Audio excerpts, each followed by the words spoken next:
Setiap hari, jutaan dari kita berdoa meminta petunjuk ke jalan yang lurus. Tapi pernah nggak sih kita berhenti sejenak dan bertanya, jalan apa sebetulnya kita minta ini? Hari ini, kita akan kupas tuntas pemahaman umum tentangnya, dan kita akan menemukan sebuah makna yang mungkin, bakal cukup mengejutkan. Yuk, kita mulai! Nah, ini dia pertanyaan kuncinya. Dalam setiap sholat kita selalu bilang, tunjukilah kami jalan yang lurus. Tapi coba pikirkan, gimana kita bisa yakin meminta sesuatu kalau kita sendiri belum paham betul apa itu? Jangan-jangan nih, jalannya sudah ditunjukkan, tapi karena kita salah paham, kita malah melewatinya begitu saja. Sebelum jauh, yuk kita bedah dulu pemahaman yang paling umum di masyarakat. Bagi kebanyakan dari kita, begitu dengar Shirotol Mustaqim, yang langsung kebayang di kepala itu sesuatu yang serem, yang baru akan kita hadapi nanti setelah hidup ini selesai. Semacam jembatan penentuan nasib terakhir. Ini dia gambaran yang dramatis banget kan. Sebuah jembatan yang katanya setipis rambut dibelah 7, terbentang di atas neraka yang menyala-nyala. Nasib kita ditentukan di sana, dan konon katanya hampir semua orang bakal terpleset. Tapi pertanyaannya, apa benar Al-Quran menggambarkan sesuatu yang seperti ini? Oke, sekarang coba deh kita uji pemahaman umum tadi dengan apa yang tertulis di sumber aslinya, yaitu Al-Quran. Kita akan lihat bareng-bareng beberapa argumen yang justru menantang keras gagasan tentang jembatan setelah kematian ini. Nah, ini dia poin pertama yang krusial banget. Al-Quran itu dengan sangat jelas menyatakan dirinya sebagai petunjuk untuk siapa? Untuk orang-orang yang hidup. Coba pikir, kalau petunjuknya untuk kehidupan kita sekarang, kenapa konsep utamanya, yaitu jalan yang lurus, baru relevan setelah kita meninggal? Aneh kan? Ini sebuah kejanggalan yang perlu kita perhatikan. Terus ini ada pertanyaan logika berikutnya.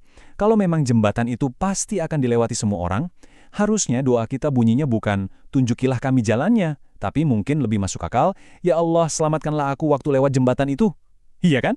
Tapi enggak, doanya adalah tunjukilah kami. Ini seakan-akan ngasih sinyal kuat kalau jalan ini tuh sesuatu yang harus kita cari dan kita pilih sekarang, di sini, selagi kita masih bernapas. Al-Quran juga ngasih peringatan lain.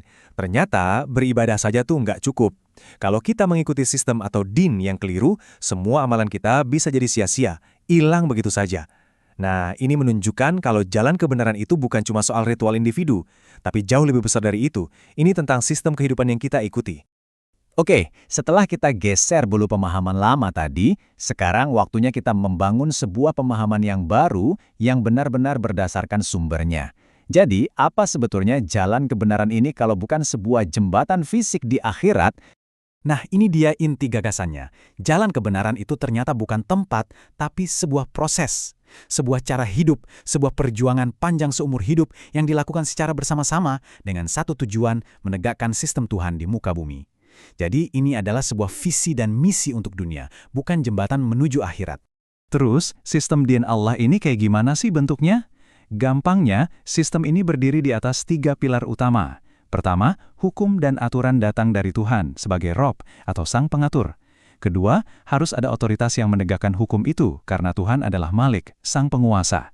Dan yang ketiga, harus ada komunitas atau umat yang taat pada sistem itu, karena Tuhan adalah ilah, satu-satunya yang patut ditaati.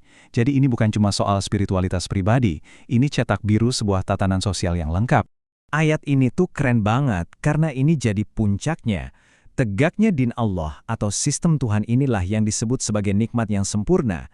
Jadi, waktu kita berdoa meminta jalan orang-orang yang diberi nikmat, sebetulnya kita sedang meminta untuk ditunjukkan jalan perjuangan untuk menegakkan sistem yang sempurna ini. Nyambung kan? Oke. Jadi jalannya itu adalah sebuah perjuangan seumur hidup. Pertanyaan selanjutnya, siapa dong orang-orang yang diceritakan berhasil berjalan di atasnya? Nah, Al-Quran ternyata ngasih kita kategori yang sangat spesifik. Ini dia 4 golongan yang disebut sebagai para penerima nikmat. Merekalah para pejalan di jalan kebenaran. Para nabi, ya jelas, mereka pembawa risalahnya. Tapi, coba kita fokus ke 3 golongan setelahnya, karena disinilah sebetulnya peran kita semua ada. Pertama, sidigin, orang-orang yang benar.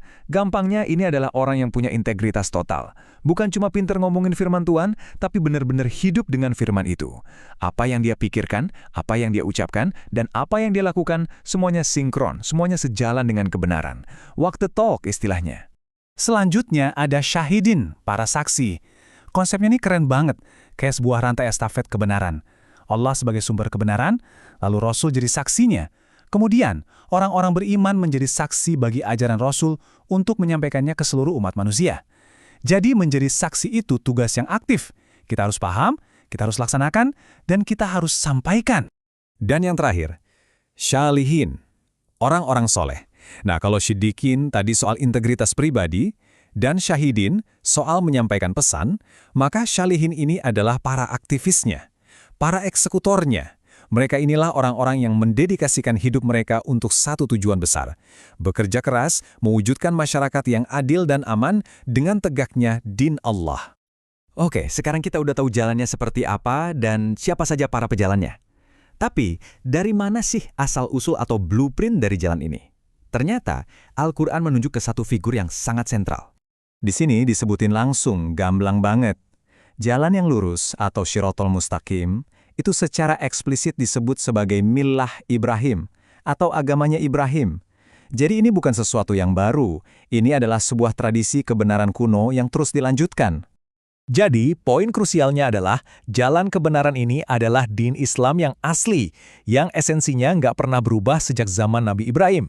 Bahkan Nabi Muhammad sendiri diperintahkan untuk mengikuti jejaknya. Inilah cetak biru abadi yang kita semua diminta untuk ikuti. Nah, dengan cetak biru yang sudah begitu jelas ini, kita sekarang sampai di puncaknya. Logikanya, kalau ada jalan kebenaran, pasti ada lawannya. Dan Al-Quran menghadapkan kita pada sebuah pilihan yang sangat tegas antara dua jalan ini. Perbandingannya kelihatan jelas banget kan? Di satu sisi ada jalan perjuangan, tunduk pada sistem ilahi dan mengikuti jejak Ibrahim. Di sisi lain ada jalan penolakan, mengikuti hawa nafsu dan sistem buatan manusia. Yang satu menuju rahmat dan keteraturan, yang satunya lagi menuju murka dan penyimpangan. Dan yang paling penting dari semua ini, Al-Quran menegaskan tidak ada paksaan. Jalan yang benar sudah dibuat jelas, jalan yang sesat pun sudah dipaparkan. Semuanya sudah gamblang. Pada akhirnya, pilihan ada di tangan kita masing-masing. Jadi, setelah melihat semua ini, pertanyaan yang tersisa itu sebenarnya bukan lagi tentang jembatan apa yang akan kita lewati setelah mati. Pertanyaannya adalah tentang jalan hidup mana yang kita pilih untuk kita tapaki saat ini, di sini, selagi kita masih hidup. Inti utamanya, Shiratal Mustaqim bukanlah jembatan di akhirat, melainkan jalan hidup yang kita pilih setiap hari. Pertanyaannya kembali ke diri kita masing-masing, jalan mana yang Anda pilih?